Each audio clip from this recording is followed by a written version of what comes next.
راوی تلویزیونی سفینه بودم، یعنی که برنده تلویزیونی سفینه. اما شب و روز هم خیلی توی بسیار بود که در جای میرفتیم طلبشو مخیم در توی بود.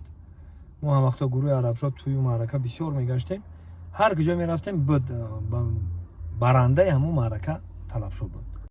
فیلمی بیهوده خارم میکنی، فیلمی جوگی و دیگر فیلم ها را طلبشو مقیموف خودش مقصد رژیسوری میکرد.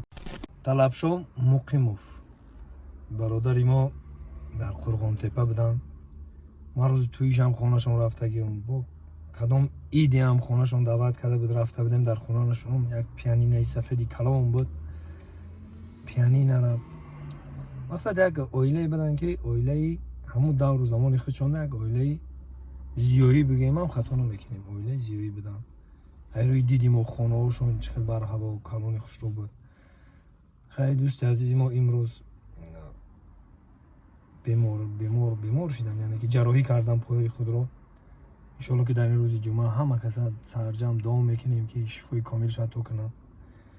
و سالهای زیاد از وقتی که سفینه کشوده شوی سفینه خودی حاضر ورم به خاطریم هست. کشوده شوی سفینه و ما یک برنامه داشتیم، برنامه مخلص ها. بعضی جوانی در شبکه یکم بود وقتی که سفینه رو کشوده کردن، و مثل همون بعضی جوانی در سفینه برنامه مخلص ها شد. هم خیلی برنامه بود. و بعدان از کجایی که طلبشو مقیم با فکرم که از تیوی 5 ولایت ختلان، از تلویزیون تیوی 5 بود یا که نمیدونم از تلویزیون ختلان بود، پیدا شده اومد در دوشنبه خیلی کارنمایی کرد در تلویزیون سفینه. و راستی ما در خدمت مادر وطن بودیم که کینو فیلم بنوار گرفتن سر کردن، کینو فیلم ها برآوردن.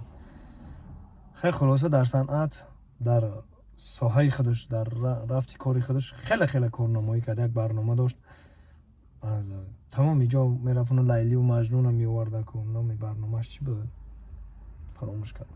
یک برنامه خوب داشت، پیمان بود. خلاصه همه با دعا باشید در حقش، برادر خداوند شفای کاملش بده. خیلی زندگی در آدمای با عقل، آدمای با سواد، آدمای مفکوره میخوان که زندگیشون رو پیش ببرن، چی در وطن باشن چی در کجایی که باشن، و فکر زندگیشون دارن و فکر وطن دارن و فکر آبادی وطن و فکر عائله خودشون میکنن. این زمان در امریکا هستن، میروان تاجیکستان، میروان امریکا، خیلی زندگیشون رو پیش میبرن. همه با دعا باشیم خداوند بزرگ شفای کامل عطا کنه. روی شنیدی ما پاچه‌هاش چند سال درد میکنه، همون رو جراحی کردیم. خیلی خداوند شفاش بده. زنده و سربلند باشه مردم سربلند تاجیک.